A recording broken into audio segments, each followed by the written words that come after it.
Cool. Yes, understood. Right.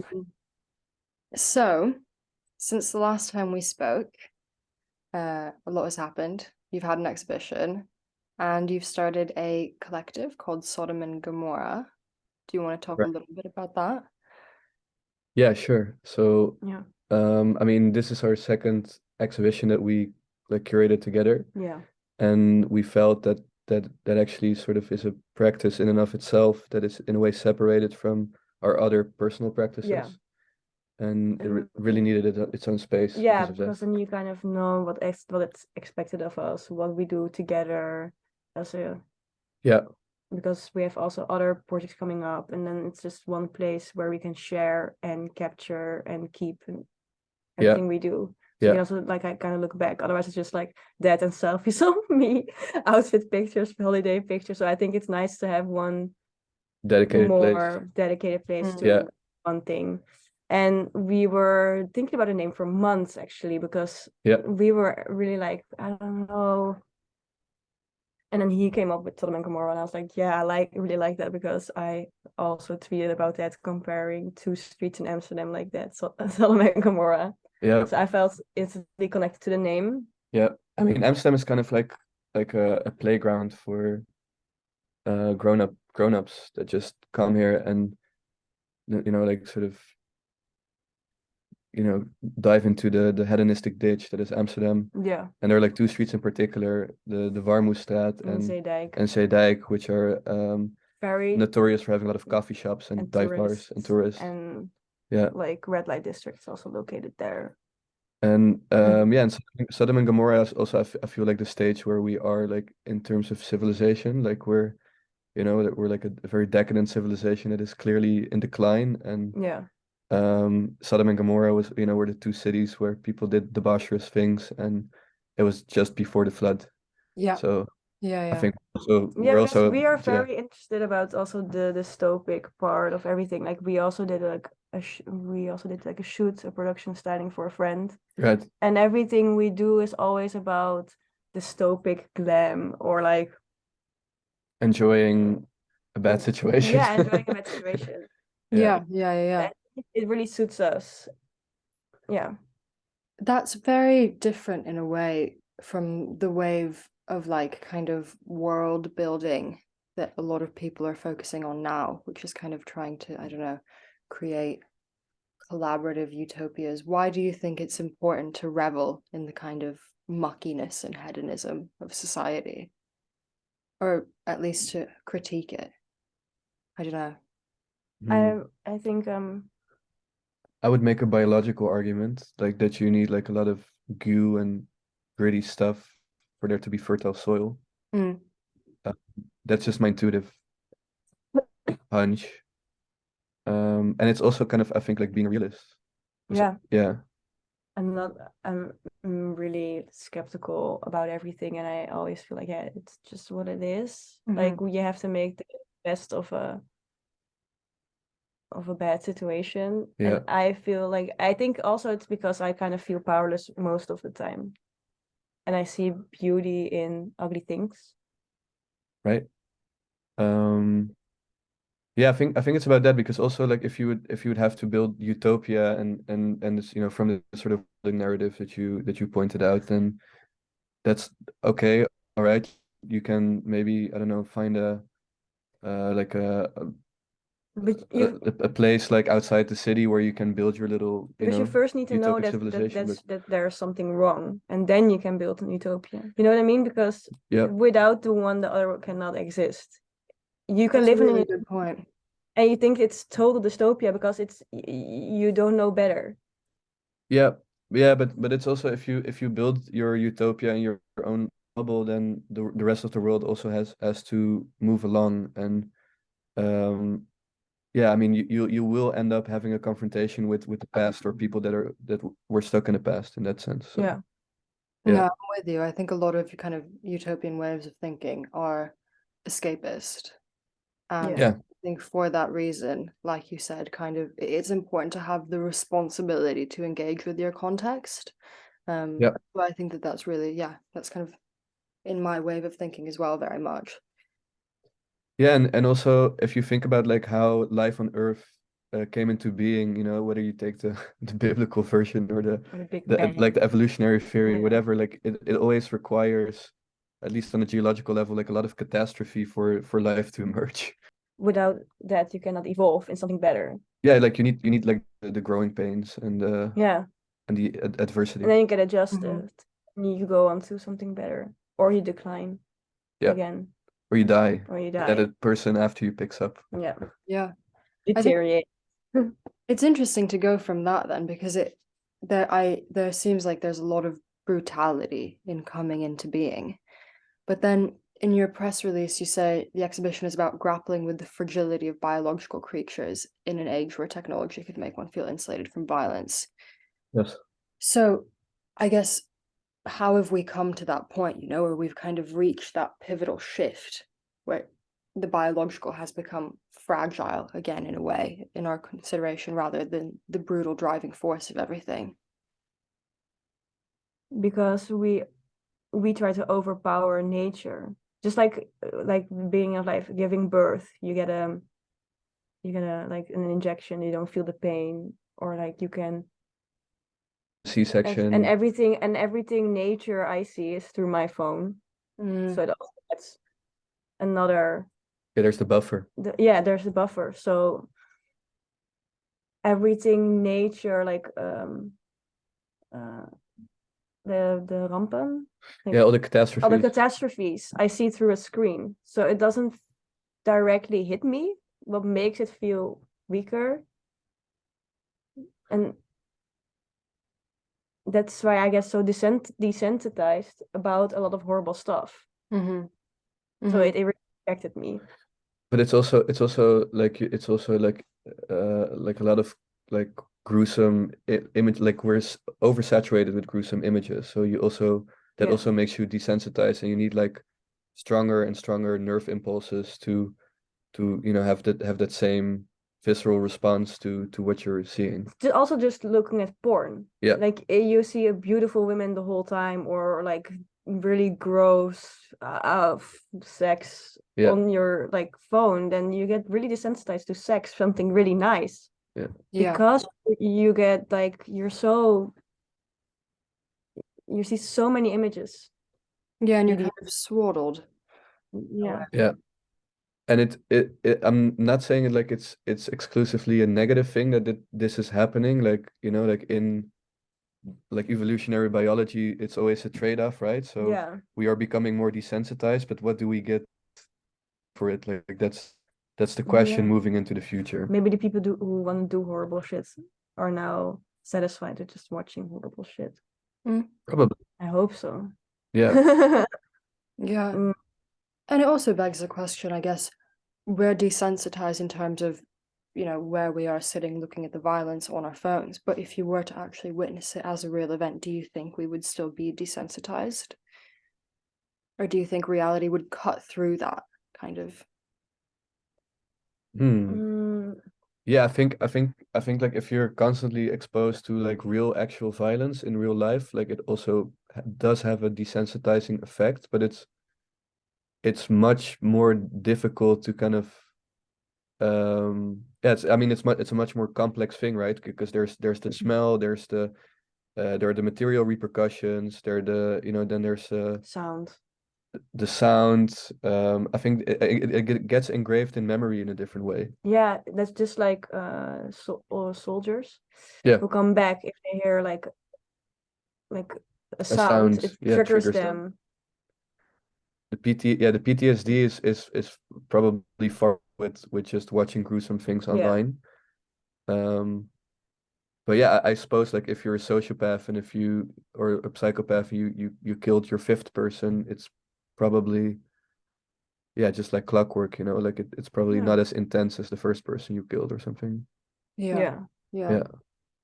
It's a routine. But like watching gruesome things online is like a hyper version of that. Like the desensitization goes at a way faster pace, I suppose.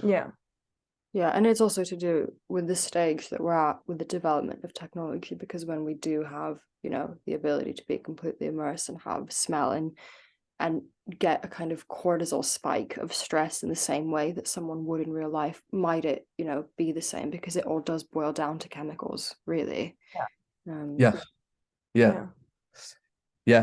I'm really curious to see what the internet will be like when we get the smell and like the smell function and maybe that will happen with if we get a brain chip. Yeah. But yeah, let's see. Maybe by that time also the government has intervened more in terms of how much and how frequent we are allowed to use the internet, because I think there's also Wasn't there like a meeting a few weeks ago with all the big tech guys to put a hold on AI development? For now, public AI development. Yeah, there was. Yeah, a lot of people came forward. Yeah. Mm-hmm. I think that's really important.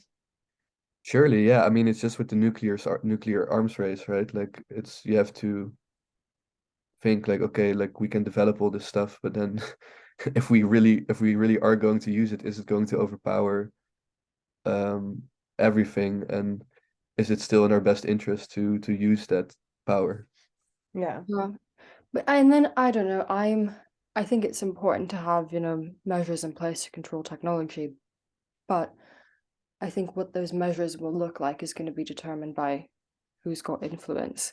And maybe certain things, even with AI already, it's problematic to an extent because certain terms are blacklisted. It's such a black box. You don't know what data banks you're using.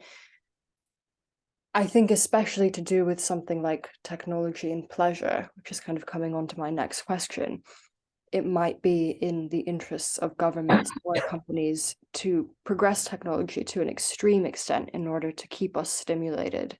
So looking at something like Max's piece,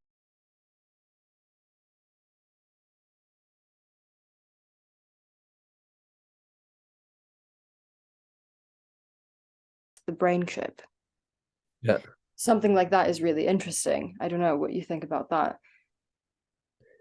Yeah, it's really it's really the sort of the dual aspect of technology, right? Like it's you can use for a benevolent or malevolent end.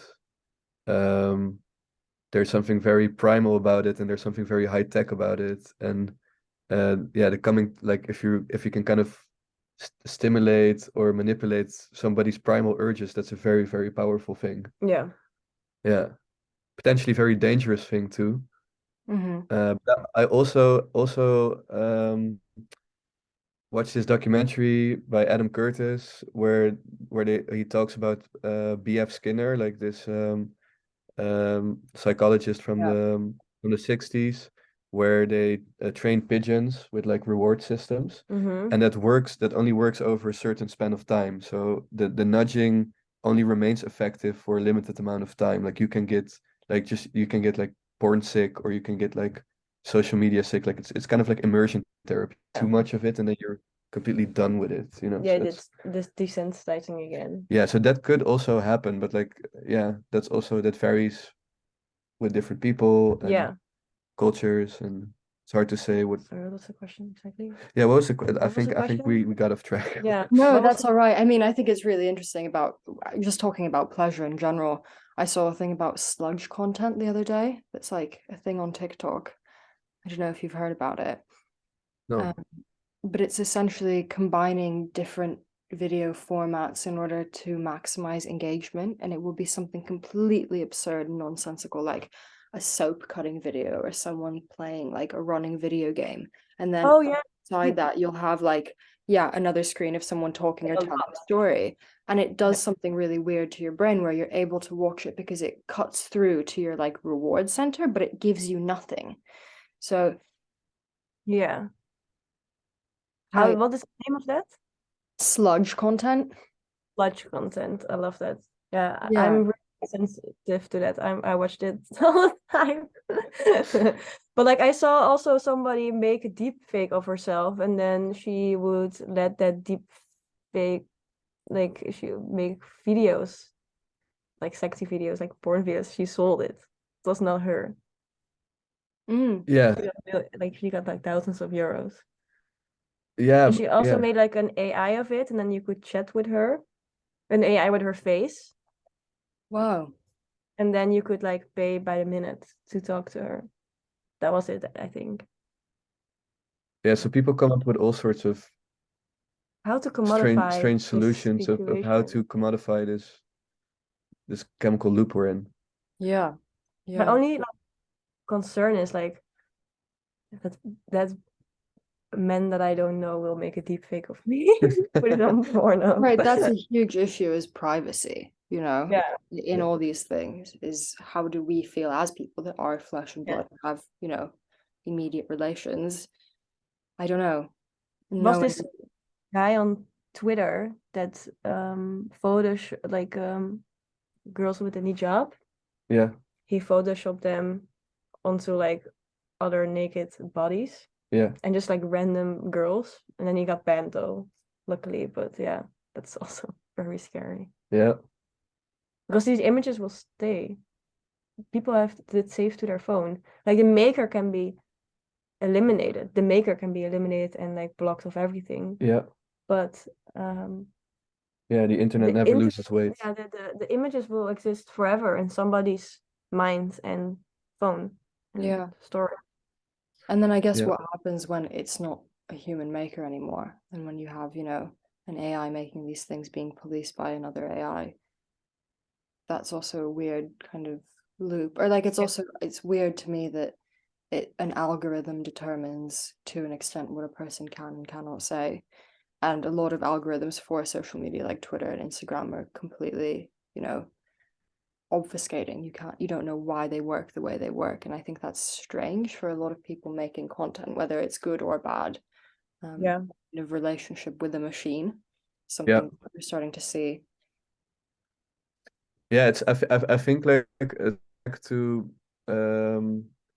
like, you know, like pleasure seeking and sort of having that as like a goal in life, I think is probably very unfulfilling, you know. It's just like eating a big bag of candy, like you'll become nauseous in the end. So I think if we somehow like culturally shift from pleasure being the objective to meaning being the objective again, then that's probably some move in the right direction. But then yeah, that's also like a very that's my elitist you know, like very Jewish point of view on things. Like it's also how I've been raised in quite stark contrast to how everybody else around me was raised here in the Western world. Yeah. Is Yeah. that something that you thought about when you were curating the show?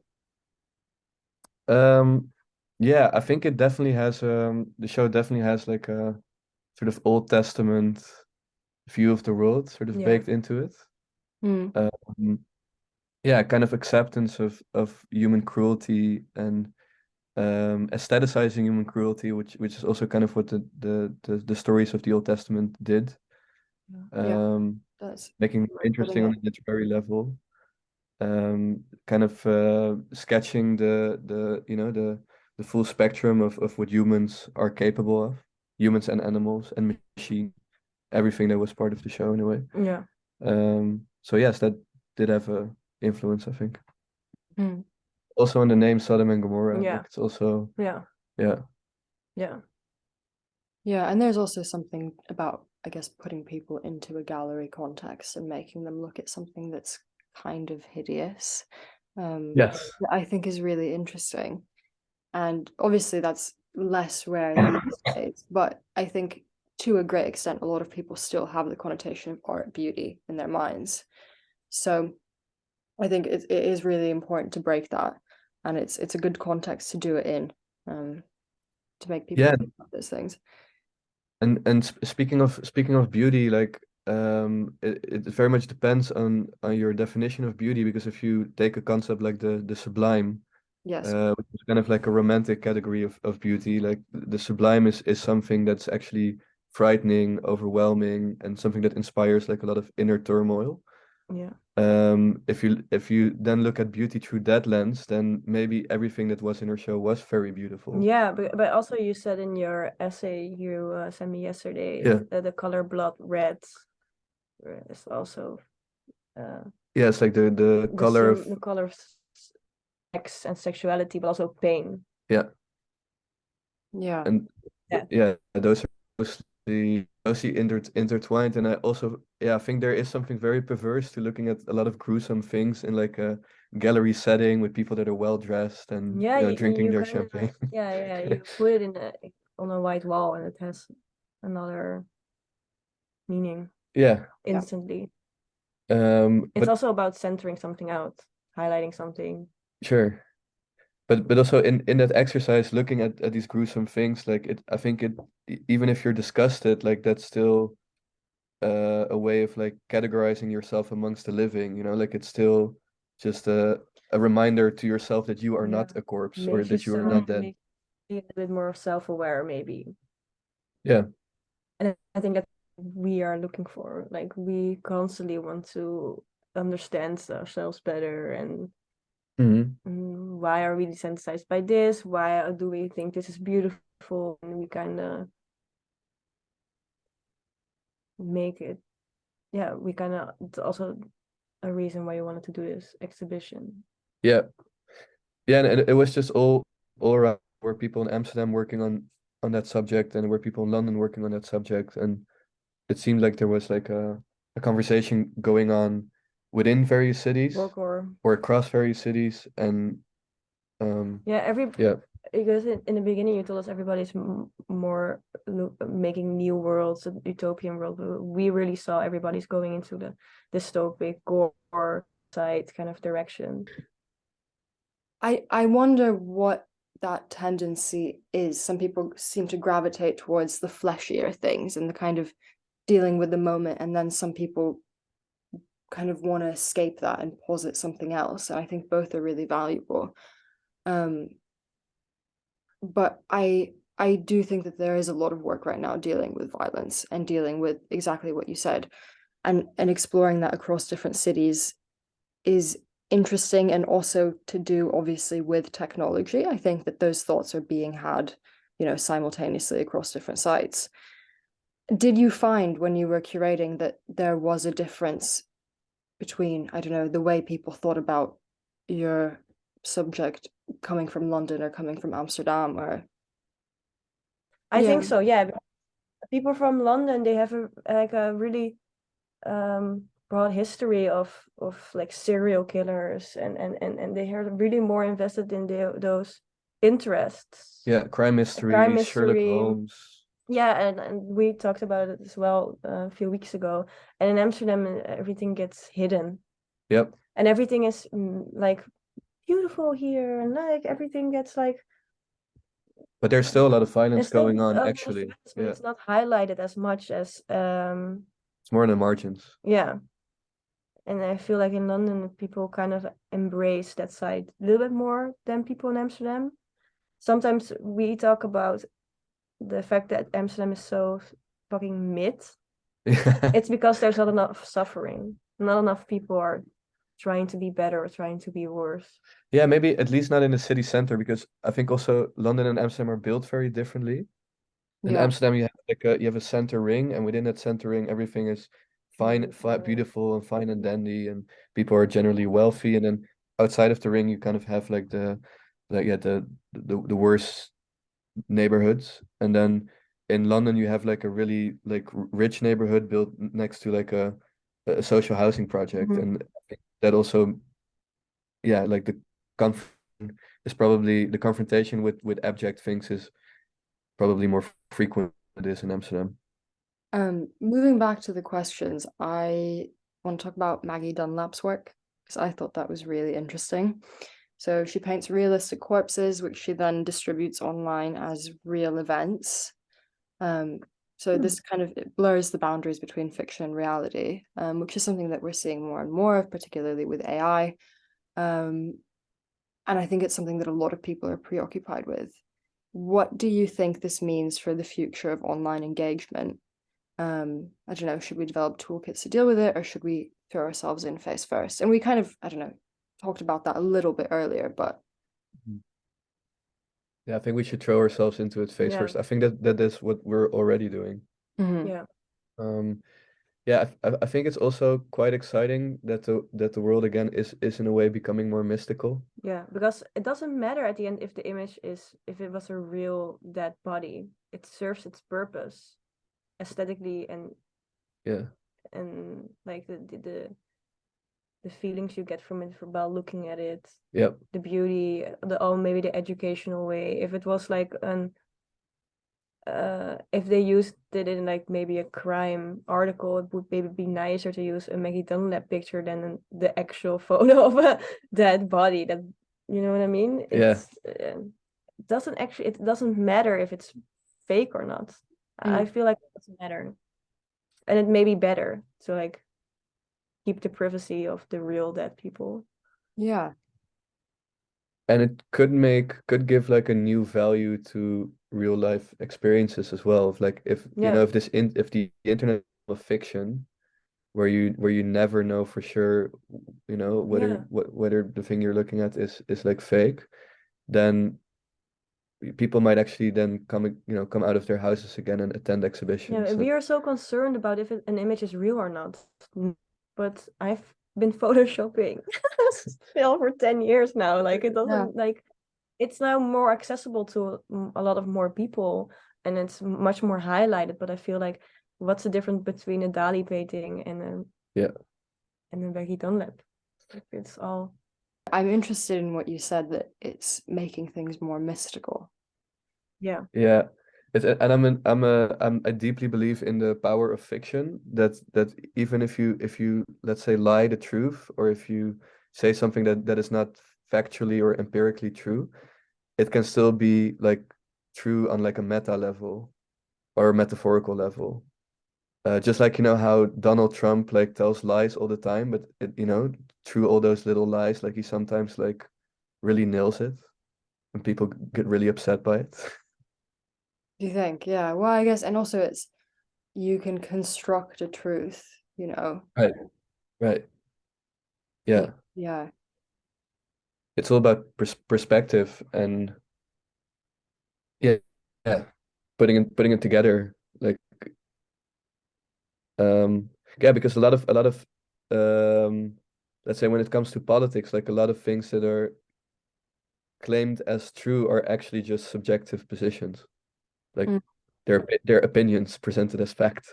Yeah, I mean, you know, it's a dilemma as old as time. What is truth?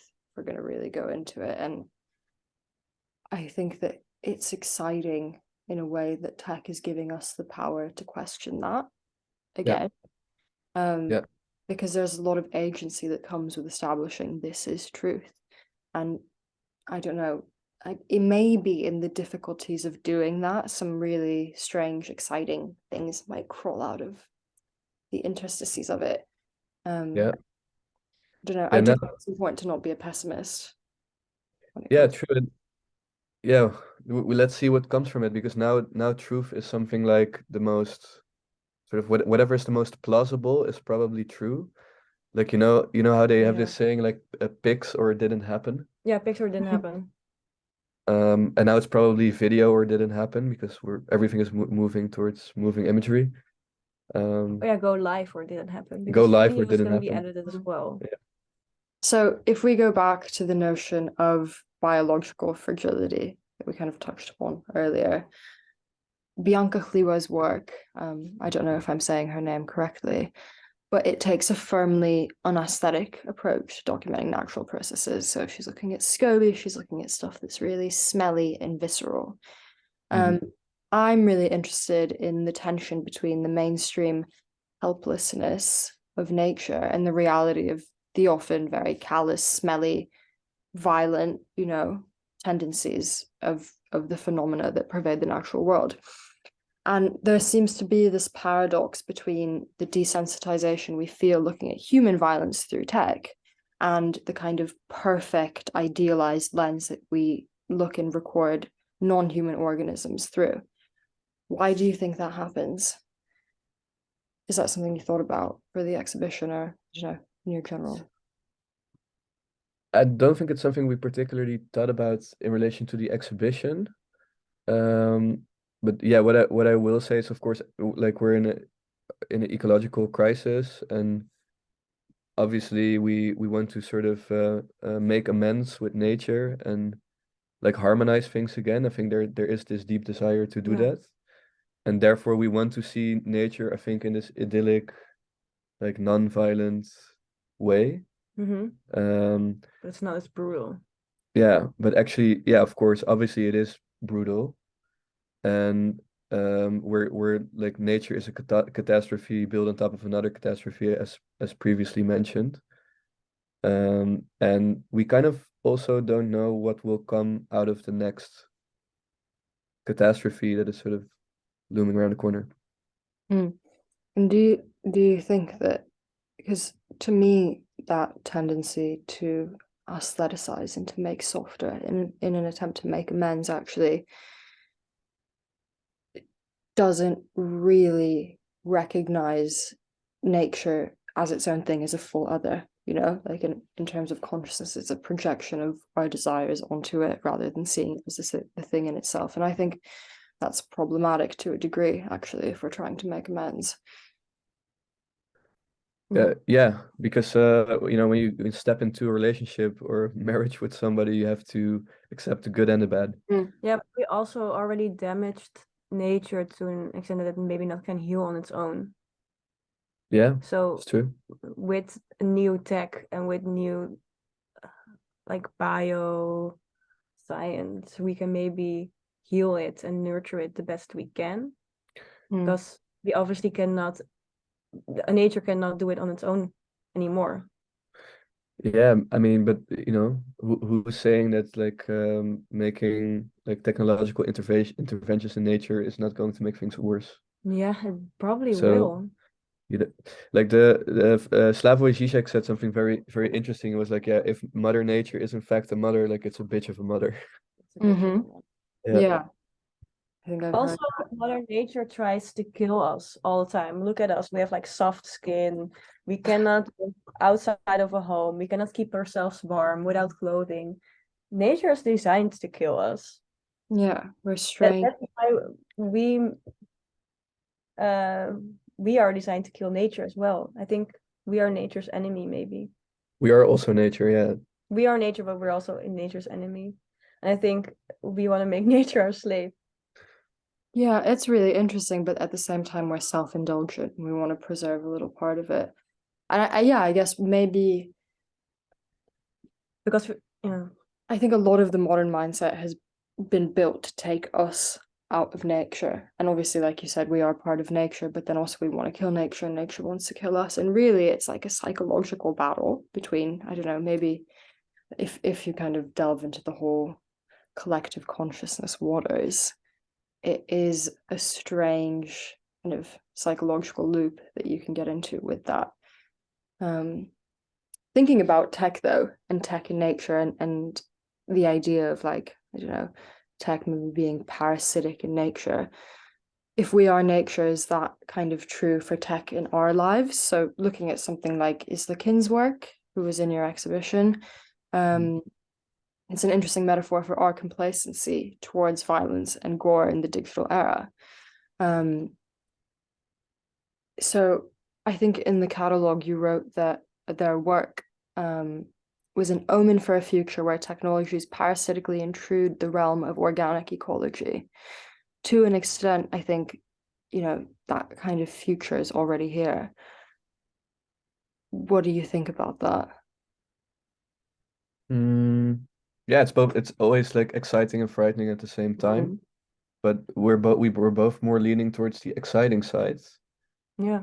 Because in a way, like reality always outdoes your imagination, and that happens on like a weekly basis, you know? Also, I'm less afraid to become older, to have limited capacity of my body. Yeah. Because with the brain chip, with technology, I can still chat with my friends, even though my legs are not working, or like I cannot hear properly. Can still have conversation with loved ones. I feel like it makes me a lot less scared to deteriorate. Yeah. And die. Less constrained by the body. Yeah. Yeah, by the flesh. Also, like we have, it's gonna be way better for kids and all older people to come to be nurtured when there's more tech, maybe. Yeah, it's going to be better in some ways, it's going to be worse in some ways, Yeah. but it's definitely going to be different, and I think that difference is, I mean, it excites me. Yeah. Hmm. I'm curious. Yeah, I think our curiosity kind of balances out the scare, how scared we are. yeah, yeah. I think like you definitely want to put something against like the nihilism that's really sort of prevalent in popular culture at the moment. Yeah. Like, oh, it's all going to end, it's all going to shit, it's all bad. Yeah, but it's like bring it on. That's also very much my stance. Like, if we are going down as a species or whatever, like Yeah. we shouldn't go down without a Let fight, the world and burn. yeah, we should also like be joyful in the face of adversity. Yeah.